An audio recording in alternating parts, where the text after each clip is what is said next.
चलिए question number 7 से आपके 3 नंबर के क्वेश्चन स्टार्ट हो जाते हैं। कितने मार्क्स के? 3 मार्क्स के। तो देखिए हमारे पास एक क्वेश्चन दिया हुआ है, क्वेश्चन नंबर 7 क्या बोल रहा है बेटा? 20 सेंटीमीटर ऊंचाई वाले आपका एक लंबवृत्तीय बेलन दिया है, सिंपल बेलन दिया है। क्या दिया है? बेलन। लंबवृत्तीय मतलब सीधा सीधा वाला, जिसके आधार की परिधि मतलब आधार कैसा होता है बेलन का? वृत्ताकार होता है, सर्कुलर होता है। बेस क्या होता है एक सिलेंडर का? सर्कुलर होता है। 44 सेंटीमीटर है बेलन का पृष्ठ, वक्र पृष्ठ। कौन सा पृष्ठ? वक्र पृष्ठ ज्ञात करना है। तो बेलन का अपने को क्या निकालना है? वक्र पृष्ठ निकालना है। तो सबसे पहले हम अगर एक बेलन बनाते हैं, क्या बनाते हैं? बेलन। आपको बेलन बनाने आता होगा, नहीं भी आता है तो सीख लो, आपको एग्जाम में इसको बनाना ही है। जब तक बनाओगे नहीं तब तक आपको एक्स्ट्रा कैसे समझा पाओगे? समझ में आ रहा है ना? तो अपने को बेलन बनाने भी आना चाहिए।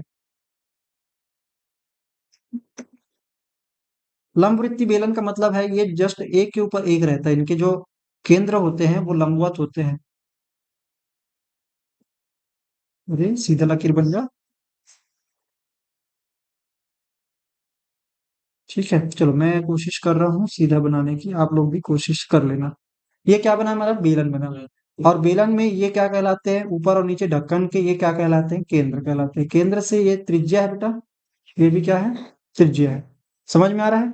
ये कहलाता है लंबवृत्तीय बेलन, और यहाँ पे इसकी ये क्या कहलाती है? हाइट कहलाती है। ठीक है, इसको हम एच से प्रदर्शित करते हैं, एस से शो करते हैं, और इसको आर से शो करते हैं त्रिज्या को। जब भी हम बेलन को बात करते हैं तो बेलन एक सिंपल चादर होता है, जो कि कुछ इस प्रकार से होता है। सिंपल चादर होता है, ये प्लेन चादर होता है। इसको हम मोड़ते हैं, है ना? इसको क्या करते हैं? मोड़ते हैं इस प्रकार से। तो ये क्या बन जाता है? एक चादर जो है किसमें कन्वर्ट हो जाता है?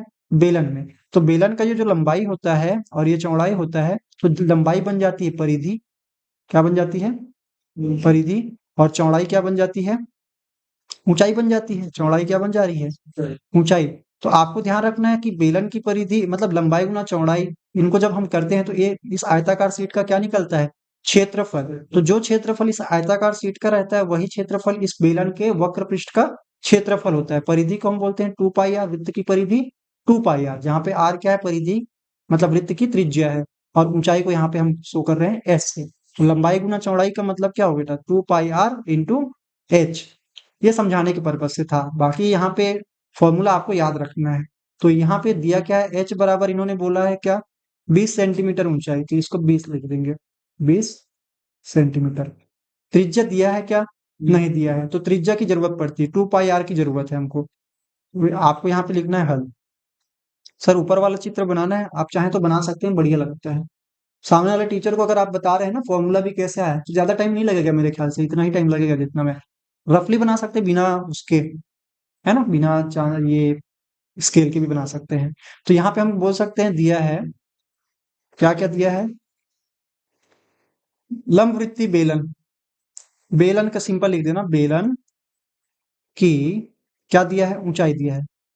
बेलन की ऊंचाई एच बराबर क्या दिया है बेटा? 20 दिया है। और दूसरा क्या दिया है? बेलन के आधार की परिधि। बेलन के आधार, आधार को ही आप साइड में वृत्त की परिधि लिख देना, वृत्त की परिधि 2 पाई आर होता है, जो कि कितना दिया हुआ है? 44 सेंटीमीटर। यहाँ पे लिख देना आर क्या है? त्रिज्या है। आर क्या है? त्रिज्या। तो यहाँ पे क्या बोलेंगे? 2 पाई के जगह हम रख देंगे 22/7, और आर निकाल लेंगे यहाँ से, है नहीं? तो यहाँ पे क्या होगा? आर को यहीं रखेंगे, और बाकी सारी चीजें जो है पलट जाएगी। उधर जाने पर जो भाग में 7 वो ऊपर चला जाएगा गुना में, और जो गुना में ऊपर है वो लोग नीचे आ जाएंगे भाग में। ठीक है, कट जाएगा। ये तो कट जाएंगे पूरे पूरे, कट गए ना? 44 जो है 22 के पहाड़े में 2 बार में कटेगा, और 2 एकम 2 2 एकम 2 करके ऊपर नीचे कट जाएंगे। आप देखो यहाँ पे हमने लगभग लगभग सारा कुछ कर लिया है, थोड़ा सा बाकी है। तो आर बराबर क्या बचा बेटा? हाँ 7 बचा। 7 7 बस नहीं लिखेंगे, सेंटीमीटर लिखेंगे, 7 सेंटीमीटर।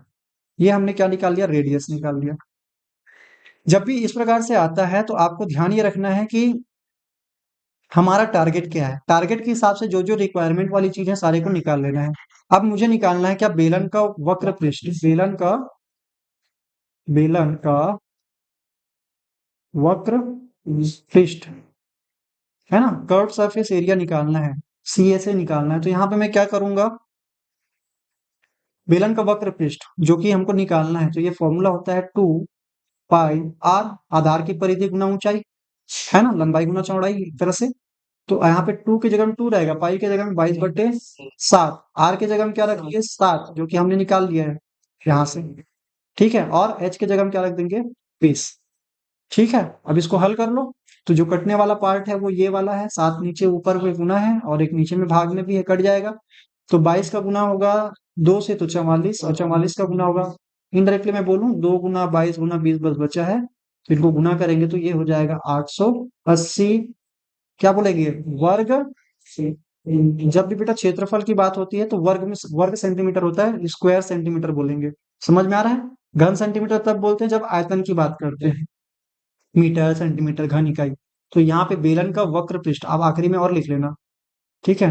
तो C S A curve surface area हमारा क्या निकल आया,